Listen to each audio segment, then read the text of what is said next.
ਜਿਹੜਾ ਮਨੁੱਖ ਸਤਸੰਗ ਤੋਂ ਟੁੱਟਿਆ, ਪ੍ਰਭੂ ਦੇ ਨਾਮ ਤੋਂ ਟੁੱਟਿਆ, ਗੁਰੂ ਦੇ ਸ਼ਬਦ ਤੋਂ ਟੁੱਟਿਆ, ਵਾਸ਼ਨਾ ਦੀ ਪਵਨ ਉਸ ਨੂੰ ਪਤਾ ਨਹੀਂ ਕਿਤਨੇ ਜਨਮਾਂ ਦੇ ਚ ਭਟਕਾਉਂਦੀ ਹੈ, ਧੱਕੇ ਦਿੰਦੀ ਹੈ, ਖੁਆਰ ਕਰਦੀ ਹੈ, ਰੇਜ਼ਾ ਰੇਜ਼ਾ ਕਰਦੀ ਹੈ। ਮੈਂ ਇੱਕ ਦਿਨ ਕਵੀ ਗਿਰਧਰ ਰਾਏ ਦੀ ਕੁੰਡਲਨੀਆਂ ਪੜ੍ਹ ਰਿਹਾ ਸੀ।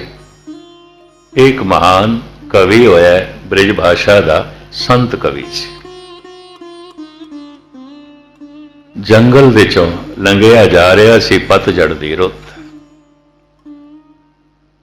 ਪੱਤੇ ਝੜ ਰਹੇ ਸਨ। ਉਹਨੇ ਫਿਰ ਪੱਤੇ ਦੀ ਫਰਿਆਦ ਲਿਖੀ ਹੈ। पात उड़ंता बोलिया सुन तरवर बन राय, अब के बिछड़े कब मिले दूर परेंगे जाए।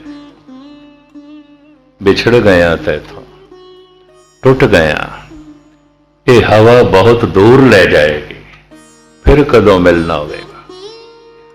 सतगुरां ने पतझड़ दी रुत, पत्ते दा टुटना, मनुख का सतसंग तो टुटना दसिया। कवि गिरधर राय पत्ते का टुटना, मनुख का संसार तो परिवार तो टुटना दसते। मरण लग्या, टुटन लगे, टुट रहे, जुड़िया होया सी संसार नाल अज टुट रहे, जुड़िया सी परिवार नाल अज टुट रहे। कवि गिरधर इंज लैंदे ने, पात उड़ंता बोलिया सुन तरवर बन राय, अब के बिछड़े कब मिले दूर परेंगे जाए। हुण दे विछड़े कदों मिलाप होवेगा। आगे तरवर बोलिया, दरख्त बोलिया, आगे तरवर बोलिया सुन पात मम बात, हमरो यही सुभाव है एक आवत एक जात। साडा सुभाव तू गए होर लग जाणगे, तू मरे होर जन्म होवेगा। इत्थे संसार आउणा जावणा, तेरी लोड़ नहीं, इत्थे होर पत्ते लगणगे। मनुख दे मरदियां संसार नहीं मर जाता, खला नहीं रहिंदी, कुदरत खलार नहीं रहण देंदी। इनू गुरु अमरदास जी महाराज जी कहते हैं, आगे देखो डौ जले, पाछे हरियो अंगूर। मरगर घाड़ ते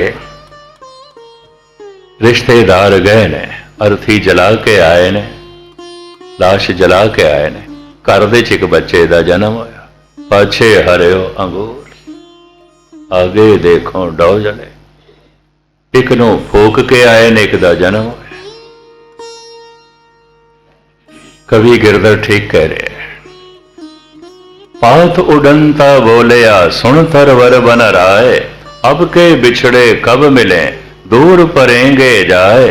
आगे तरवर बोलिया सुन पात मम बात, हमरो यही स्वभाव है एक आवत एक जात। तू चला गया होर लगन गए, संसार खाली नहीं होएगा। तेरे जान नाल कोई दरख्त ने नहीं मिट जाना, और पत्ते लगन गए। तू ये ना समझ तेरी जगह खाली रहेगी, तू जिथों झड़िया उथे होर लगेगा। मनुख समझदा मैं ना रहा तो पता नहीं की होवेगा। खैर मैनू एक सज्जन की गल भुलदी नहीं, और मैनू कहन लगा, गैनी जी जे मैं ना आउंदा जलूस नहीं निकलना सी, महाराज दी पालके निकलनी सी। मैनू कारज गुरुद्वारे ले जा रहा सी दूजी, फिर रस्ते च होर भी बड़ा मारन लगा, गैनी जी मैं ना आउंदा कदों दा स्कूल बंद हो जाना। मैं बड़ी मेहनत की, हुण पसीना एक कीता, और गुरुद्वारे दे नेड़े आए ना, ते मैनू कहने लगे, ज्ञानी जी जे मैं ना आउंदा जोड़ा खाना नहीं बनना सी, मैं लड़ झगड़ के मंजूरी दिवाई है, यह जगह दिवाई है। मैं ना आउंदा ते जोड़ा खाना नहीं बनना सी। मैं कहा शुक्र है तुसी ये नहीं आख्या, मैं ना आउंदा ते सूरज किवें निकलना सी। ये तो समाई वाली गल है ना, पिंड वासियों नाल किधरे झगड़ा होया, ते रुस के चली अपना मुर्गा ले जा रही सी। ਪਿੰਡ ਵਾਸੀਆਂ ਨੂੰ ਪਤਾ ਸੀ ਇਹਦਾ ਮੁਰਗਾ ਬਾਂਗ ਦਿੰਦਾ ਤੇ ਸਵੇਰ ਆਉਂਦੀ ਹੈ। ਹੁਣ ਕੌਣ ਪਿੰਡ ਵਾਸੀਆਂ ਨੂੰ ਦੱਸੇ ਸਵੇਰ ਆਉਂਦੀ ਹੈ ਤਾਂ ਮੁਰਗਾ ਬਾਂਗ ਦਿੰਦਾ। ਮੁਰਗਾ ਬਾਂਗ ਦਿੰਦਾ ਇਸ ਕਰਕੇ ਸਵੇਰ ਨਹੀਂ ਆਉਂਦੀ, ਸਵੇਰ ਆਉਂਦੀ ਹੈ ਤਾਂ ਮੁਰਗਾ ਬਾਂਗ ਦਿੰਦਾ। ਜਦ ਪਿੰਡ ਵਾਸੀਆਂ ਨਾਲ ਝਗੜਾ ਹੋ ਗਿਆ, ਆਪਣਾ ਮੁਰਗਾ ਲੈ ਕੇ ਚੱਲਣ ਲੱਗੇ ਤੇ ਆਖਣ ਲੱਗੇ ਹੁਣ ਇੱਥੇ ਕਦੀ ਦਿਨ ਹੋਣਾ ਨਹੀਂ, ਹੁਣ ਮੈਨੂੰ ਯਾਦ ਕਰੋਗੇ। ਮੈਂ ਚੱਲੀ ਹਾਂ। ਅੰਧੇਰੇ 'ਚ ਭਟਕ ਗਏ। ਦੂਜੇ ਪਿੰਡ ਚਲੀ ਗਈ ਮਾਈ ਨੂੰ ਭੁਲੇਖਾ ਹੋ ਗਿਆ, ਹੁਣ ਅੰਧੇਰੇ 'ਚ ਭਟਕਣਗੇ, ਹੁਣ ਉੱਥੇ ਕਦੀ ਦਿਨ ਨਹੀਂ ਆਏਗਾ।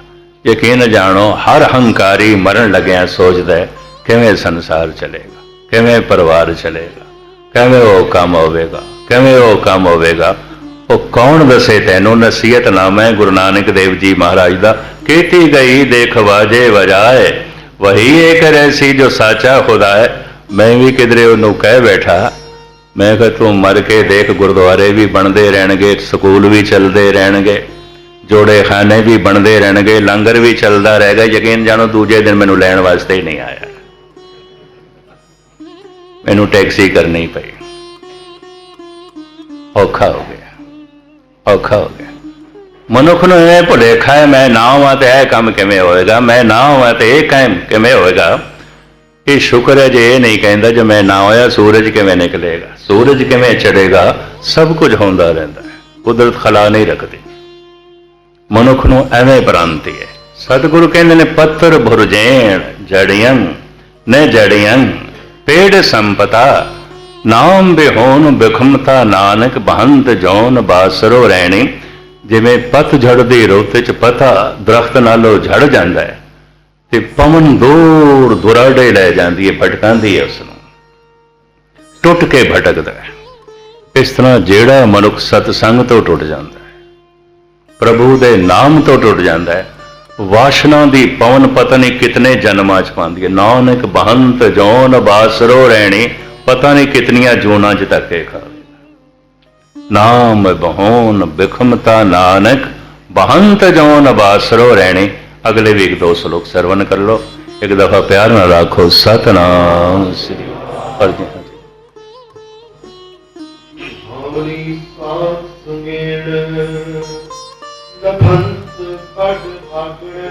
ਭਾਵਨੀ ਸਾਧ ਸੰਗੈਣ ਲਭੰਤੰ ਬੜ ਭਾਗਣੇ। ਸਤਸੰਗ ਲੱਭ ਗਿਆ ਠੀਕ ਹੈ, ਖੁਸ਼ਕਿਸਮਤੀ ਹੈ, ਪਰ ਸਭ ਤੋਂ ਵੱਡੀ ਖੁਸ਼ਕਿਸਮਤੀ ਭਰੋਸਾ ਬਣਿਆ ਪ੍ਰਭੂ ਤੇ, ਪਰਮਾਤਮਾ ਤੇ ਭਾਵਨਾ ਆਈ ਹੈ। ਪੂਰਨ ਭਾਗਾਂ ਦੀ ਗੱਲ ਇਹ ਹੈ। ਇਸ ਚੱਕਰ 'ਚ ਨਾ ਪੈਣਾ ਜੋ ਸਾਰੇ ਮੰਦਰ ਮਸਜਿਦ ਗੁਰਦੁਆਰੇ ਜਾਂਦੇ ਨੇ ਉਹਨਾਂ ਦਾ ਖੁਦਾ ਭਗਵਾਨ ਗੁਰੂ ਤੇ ਭਰੋਸਾ ਹੈ। ਨਹੀਂ, ਪੂਰਾ ਭਰੋਸਾ ਨਹੀਂ ਹੁੰਦਾ, ਥੋੜਾ ਜਿਹਾ ਹੁੰਦਾ। ਕਿਸੇ ਦਾ 10%, ਕਿਸੇ ਦਾ 20%, ਕਿਸੇ ਦਾ 30%। ਔਰ ਕਈ ਦਫਾ ਭਰੋਸਾ ਬਣਦਾ ਤੇ ਟੁੱਟਦਾ ਵੀ ਹੈ। ਮਨ ਭਾਉਂਦੀ ਗੱਲ ਬਣ ਗਈ, ਗੁਰੂ ਤੇ ਭਰੋਸਾ ਜ਼ਰਾ ਵੱਧ ਗਿਆ, ਨਹੀਂ ਬਣੀ ਤੇ ਮਾੜਾ ਮੋਟਾ ਬਣਿਆ ਹੋਇਆ ਵੀ ਟੁੱਟ ਜਾਂਦਾ ਹੈ। ਜੀਵਨ ਭਰ ਭਰੋਸਾ ਬਣਦਾ ਹੈ, ਟੁੱਟਦਾ ਹੈ, ਬਣਦਾ ਵੀ ਥੋੜਾ ਜਿਹਾ ਭਰੋਸਾ ਸਾਨੂੰ ਇੱਥੇ ਲੈ ਆਉਂਦਾ। ਗੁਸਤਾਖੀ ਮਾਫ। ਥੋੜਾ ਜਿਹਾ ਭਰੋਸਾ ਮਨੁੱਖ ਨੂੰ ਪੂਜਾ ਪਾਠ ਤੇ ਮਜਬੂਰ ਕਰਦਾ ਹੈ। ਪੂਰਨ ਭਰੋਸਾ ਨਹੀਂ ਹੈ। ਅਗਰ ਪੂਰਾ ਭਰੋਸਾ ਹੋ ਜਾਏ, ਸਾਹਿਬ ਕਹਿੰਦੇ ਜਾਂ ਕੇ ਹਿਰਦੇ ਵਿਸ਼ਵਾਸ ਪ੍ਰਭ ਆਇਆ ਤਤ ਗਿਆਨ ਤਿਸ ਮਨ ਪ੍ਰਗਟਾ। ਉਸੇ ਵਕਤ ਬ੍ਰਹਮ ਗਿਆਨ ਪ੍ਰਗਟ ਹੋ ਜਾਏਗਾ, ਉਹ ਸਮਾਧੀ ਲੀਨ ਹੋ ਜਾਏਗਾ, ਉਸੇ ਵਕਤ ਸਮਾਧੀ ਲੀਨ। ਇਹਦਾ ਮਤਲਬ ਹੈ ਪਾਠ ਕਰਦੇ ਪਿਆ ਸਮਾਧੀ ਨਹੀਂ ਲੱਗੀ, ਭਰੋਸਾ ਡੋਲਦਾ ਪਿਆ। ਨਿਤਨੇਮ ਕਰਦੇ ਪਿਆ, ਅੰਮ੍ਰਿਤ ਵੇਲੇ ਉੱਠਿਆ, ਗੁਰਦੁਆਰੇ ਆਇਆ, ਅੰਦਰੋਂ ਭਰੋਸਾ ਡੋਲਦਾ ਹੈ ਤੇ ਸਹੀ ਭਰੋਸਾ, ਪਰ ਡੋਲਦਾ ਹੈ। ਇਸੇ ਵਾਸਤੇ ਅਰਦਾਸ ਕਰਨੀ ਪੈਂਦੀ ਹੈ, ਡੋਲਨ ਤੇ ਰਾਖੋ ਪ੍ਰਭੂ। ਕੀ ਡੋਲਦਾ ਹੈ? ਭਰੋਸਾ ਡੋਲਦਾ। ਡੋਲਨ ਤੇ ਰਾਖੋ ਪ੍ਰਭੂ ਨਾਨਕ ਦੇ ਕਰ ਹੱਥ। ਮਹਾਰਾਜ ਕਹਿੰਦੇ ਬਹੁਤ ਵੱਡਿਆਂ ਭਾਗਾਂ ਦੀ ਨਿਸ਼ਾਨੀ ਸਮਝ ਕਿ ਭਾਵਨੀ ਸਾਧ ਸੰਗੇਤ ਗੁਰੂ ਤੇ ਭਰੋਸਾ ਵੱਜ ਜਾਏ। ਤੂੰ ਜੋ ਕੁਛ ਕਹਿਣਾ ਠੀਕ ਹੈ। ਬਚਨ ਗੁਰੂ ਜੋ ਪੂਰੇ ਕਿਹਾ, ਮੈਂ ਛੀਕ ਗਾਠਰੀ ਬਾਂਦਾ। ਪੱਲੇ ਬੰਨ ਲੈ। ਗਾਵਿਆ ਸੁਣਿਆ ਤਿਨਕਾ ਹਰ ਥਾਂ ਪਾਵੇ, जिन सतगुर की आ गया, सत सत कर माने। पर भरोसा डोलदा है। महाराज कहने जिसका भी ये भरोसा पूरा बज गया, भावना शरदा पूरी बज गई है, भावने साध संगैन लभंतंग बड़ भागने, ये वड्या भागा अनुसार प्राप्ति होती। एक दिन गुरुद्वारे आया है, 15 दिन नहीं। एक दिन अमृत वेले उठे है, महीना भर नहीं। 2 दिन नितनेम कीता है, हफ्ता नहीं। ये 10% 5% भरोसे का मनुख है, ज्यादा नहीं है, इतना ही है। और ज्यादा तादाद इन्हां दी है, पूरा भरोसा नहीं है। एक दिन कीता नितनेम, दूजे दिन नहीं कीता क्योंकि भरोसा नहीं है, टूट गया।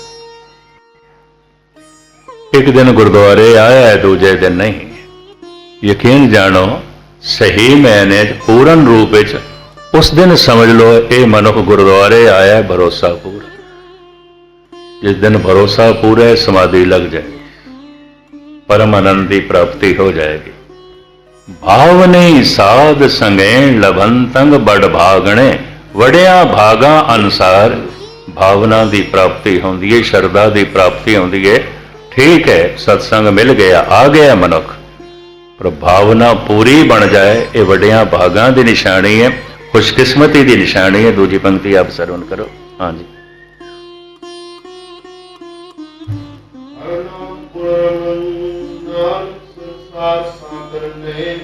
जिस दे अंदर ये भावना पूरी बज जाती है, वो हरि नाम का बार बार उच्चारण करता है, संसार सागर तो पार हो जाता है। संसार की कोई लहर उसनों डोबदी नहीं, संसार की कोई लहर उसनों गर्क नहीं करती। एक श्लोक अगला होर श्रवण कर लो। हाँ जी।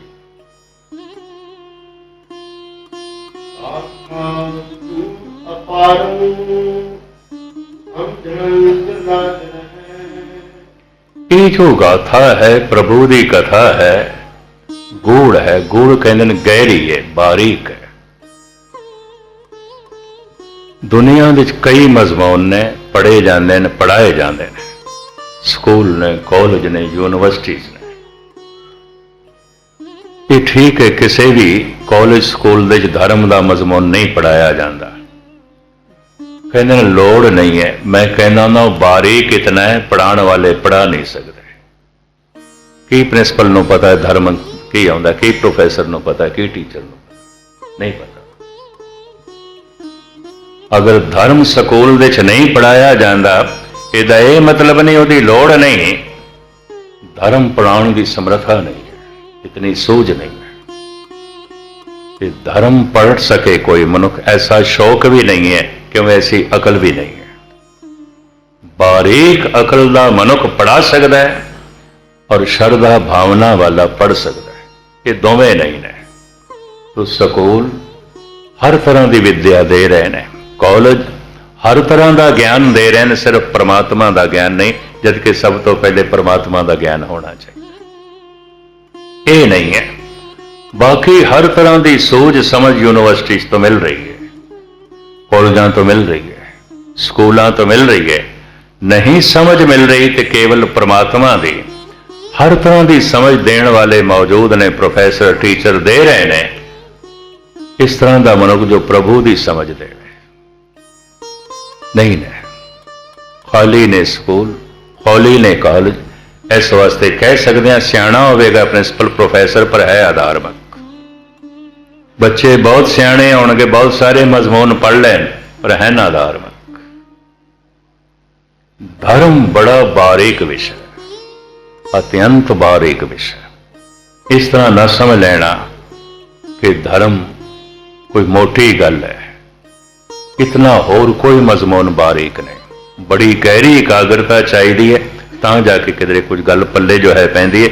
सतगुर आप इस श्लोक दे कहते हैं, गाथा गोड़ बहुत गहरी है, बहुत बारीक। इस वास्ते चोटी का जो साइंटिस्ट है वह भी अधार्मिक है, चोटी का दार्शनिक फिलोसफर जो है वह भी अधार्मिक, चोटी के बड़े बड़े कवि ते कलाकार वह भी अधार्मिक, कला दे निपुण है। चोटी के धनवान गुस्ताखी माफ वह भी अधार्मिक, चोटी के हुक्मरान वह भी अधार्मिक, चोटी दे कलाकार, चोटी दे सियाणे, दार्शनिक, फिलोसफर, चिंतक, साइंटिस्ट सब धार्मिक ने। हद हो गई, हर पासे तरक्की कर ली, एक दी तरक्की क्यों नहीं की? यदी लोड़ नहीं है, यदी लोड़ नहीं, मजमून बारीक है। अकल चाहिए, श्रद्धा चाहिए, भावना चाहिए कि पढ़ाने वाले कोल भी अकल चाहिए, सूझ ते समझ चाहिए। इस तो बिना जो है खेड जो है बनती नहीं। साहिब इत्थे कहते ने गाथा गूढ़ अपारंग समझण बिरला जन। कोई विरला समझदा है, किहड़ा विरला? कि कम से कम 100 दे एक, 1000 दे एक नहीं। जन नानक कोटन में किन्हों गुरमुख होए पछाना। करोड़ां च कोई एक समझदा, खुद समझदा। सैकड़ियां च एक नहीं, ना समझ। हजारां च भी एक नहीं, ना समझना। जन नानक कोटन में किन्हों गुरमुख होए पछाना। कोई करोड़ां च एक है जिहदे कोले समझ आउंदी है। समझण बिरला जने। ਇਹਦੇ ਤੇ कबीर का श्लोक है, मैं कह दिया भावें समा तो हो गया, 2 मिनट में थोड़े होर लवा समाप्ति कर। कबीर अपने श्लोक च कहते ने मुकुत द्वारा संकुरा। संकरा कहते हैं संकीर्ण, बारीक। मुकुत द्वारा संकुरा, धर्म द्वार, मोक्ष द्वार, प्रभु का द्वार संकीर्ण है, छोटा है। मुकुत द्वारा संकुरा, कितना संकरा है? राई 10वें पाए। हुण राई दे दाने का 10वां भाग करो, की पल्ले पेगा? खुरदबीन तो बिना देख सकोगे?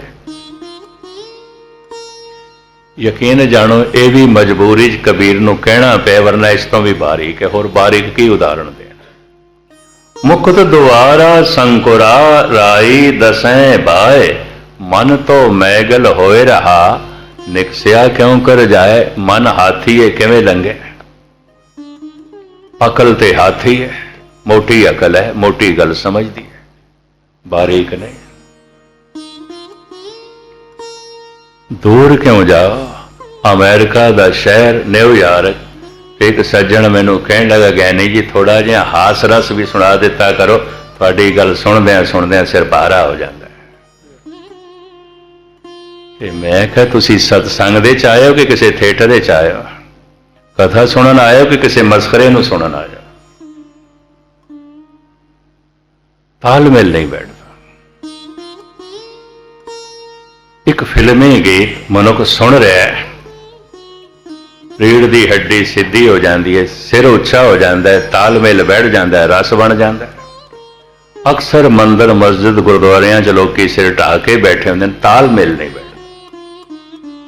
गल इतनी बारीक है, सिर दे उपरों लंघ जाती। हुण समझ उच्ची होवे ते तालमेल बैठे, रस बने। कबीर कहते ने वो दरवाजा जिहड़ा है राई का 10वां हिस्सा, ते मन हाथी है। मन तो मैगल होए रहा, निकस्यो क्यों कर जाए? किवें निकले?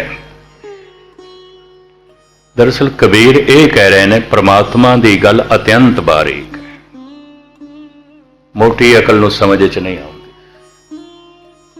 अकल मोटी किस तरह हो जाती है? हर वक्त धन का चिंतन, हर वक्त परिवार का चिंतन, हर वक्त पदार्थों का चिंतन, अकल बड़ी मोटी हो जाएगी। याद कर, हर वक्त परमात्मा का चिंतन, हर वक्त ओदी याद, हर वक्त उसका जप, अकल बारीक हो जाएगी।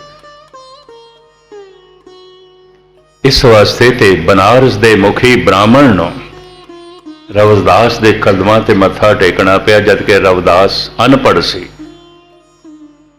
और उस महान विद्वान नूं, खट शास्त्री नूं 6 शास्त्र पढ़े हुए सन, चतुर्वेदी 4 वेदां दा ज्ञानी सी, अपना सिर रविदास के कदमां ते रख दिता।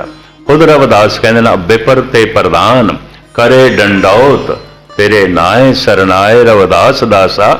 ये प्रधान विपरे श्रोमणी ब्राह्मण, ये विद्वान मेरे कदमां ते मत्था टेकदा। विपर ते प्रधान, ब्राह्मणां दा प्रधान, ब्राह्मणां दा मुखी, जो ब्राह्मणां नूं पढ़ांदा है वेद ते शास्त्र, महान ज्ञानी ये मैनू मत्था टेकदा। अब विपर ते प्रधान करे डंडौत, तेरे नाए सरनाए रविदास दासा। मैं जब तेरे नाम की शरण विच गया, तेरा नाम मेरे हिरदे टिके, उन्होंने मत्था टेकदा। इसका मतलब है नाम उसके हिरदे टिक सकता जिहदी समझ बहुत बारीक हो जाए। हर वक्त परमात्मा का चिंतन करदियां करदियां अकल बारीक हो जाती। हर वक्त संसार का चिंतन करदियां करदियां अकल बहुत मोटी हो जाती है।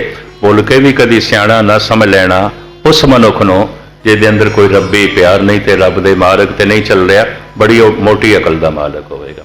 की होया जो कुछ डिग्रियां ले लईआं ते कुछ पढ़ लिख गया, कुछ संदां प्राप्त कर लईआं ने, मोटी अकल का मालक हो जाए।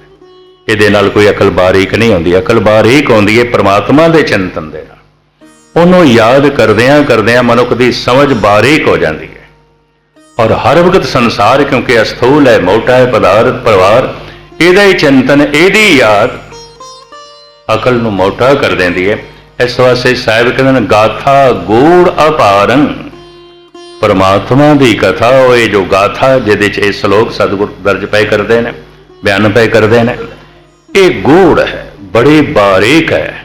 गाथा गूढ़ अपारं, बाणी बुद्ध तो परे, इंद्रियां की पहुंच तो परे। पर वाकई पल्ले कुछ नहीं पाएगा। साहिब कहते समझण बिरला जाने, बिरला समझ सकता है, और वो बिरला कोई करोड़ों च एक का दोंदा है। दूसरी पंक्ति, हाँ सर।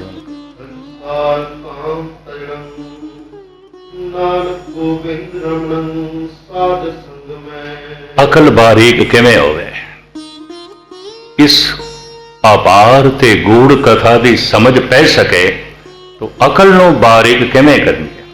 संसार काम तजणं, नानक गोबिंद रमणं। जिस वक्त नितनेम कर रहा उस वक्त संसार नूं याद ना कर। जिस वक्त गुरुद्वारे च बैठा उस वक्त परिवार नूं याद ना कर। जिस वक्त वाहिगुरु वाहिगुरु जपें उस वक्त कारोबार नूं याद ना कर। संसार काम तजणं, कामनावां संसार दियां परे रख उस वक्त। कबीर साधु को मिलने जाइए, साथ ना लीजे कोय। जा रहे हैं सतसंग विच, किसी नूं नाल लेके ना जाई। इसका यह मतलब नहीं परिवार नूं, मित्र दोस्तां नूं नाल लेके नहीं ले आना, ऐसा नहीं कह रहे हो। तो नाल ले आना बहुत वड्डा पुण्य है, बहुत वड्डा पुण्य है। कोई संसार की याद नाल लैके ना आए, कोई संसार की कामना। परिवार दे बैठा है, बाजार दे बैठा है, कर कामना। पर सत्संग दे जा रहे हैं जिथे जोड़े रख के आए, कामना भी उत्थे रख के, इच्छावां भी उत्थे रख के। अगर वो नाल ले आया है, अकल इत्थे भी मोटी रहेगी, बारीक नहीं हो सकती। संसार काम तजणं, ते मनुख आया ही गुरुद्वारे होवे मनोकामना लई, ते कामना ते संसार दी आउंदी, किस तरह बारीक होवेगी अकल। संसार काम तजणं, नानक गोविंद रमणं साध संग में। गुरु की संगत च बैठ के जो गोविंद दे गुणां दा रमण करदा है, प्रभु दे नाम दा जप करदा है, कामनावां नूं त्याग के ओदी अकल बारीक हो जाती है, प्रभु नूं समझ लैंदा है। अगले श्लोकां दी विचार तुहाडे सामने कल रखांगे। मैं अर्ज करा, एक एक श्लोक बड़ा कीमती है, एक एक श्लोक दे बड़ी गहरी गल है। एक एक श्लोक मैं समझदा काफी है मनुख की सुरत नूं परमात्मा नाल जोड़न वास्ते। साफ कह देता है, संसार काम तजणं, नानक गोविंद रमणं साध संग में। सिर्फ 1 मिनट आप जप कर लीए, रसना जपे और मन उस नाल जुड़े। कामनावां नूं एक पासे रख के, इच्छावां नूं एक पासे रख के, बीज बोना साडा काम, फल तक पहुँचाना प्रभु का काम। जो साडा काम है सी कर लीए, जो प्रभु का काम है उससे जो है छोड़िए। सिर्फ 1 मिनट 5-6 दफा। वाहे गुरु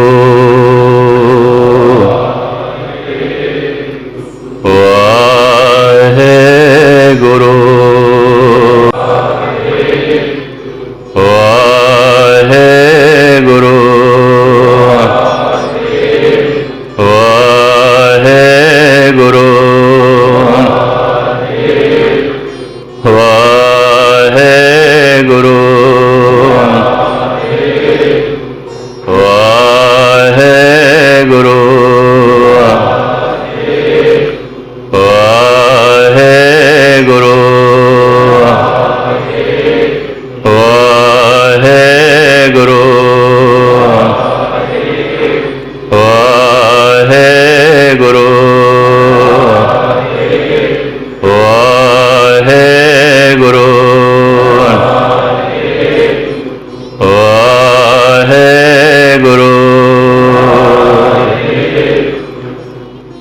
सतगुरुदेव जी थोड़े बीजे होए नूं भाग लाण और इस तरह बीजण दा उद्यम बख्शन, समर्था बख्शन, तौफीक बख्शन, समाप्ति भुल चुक दी क्षमा।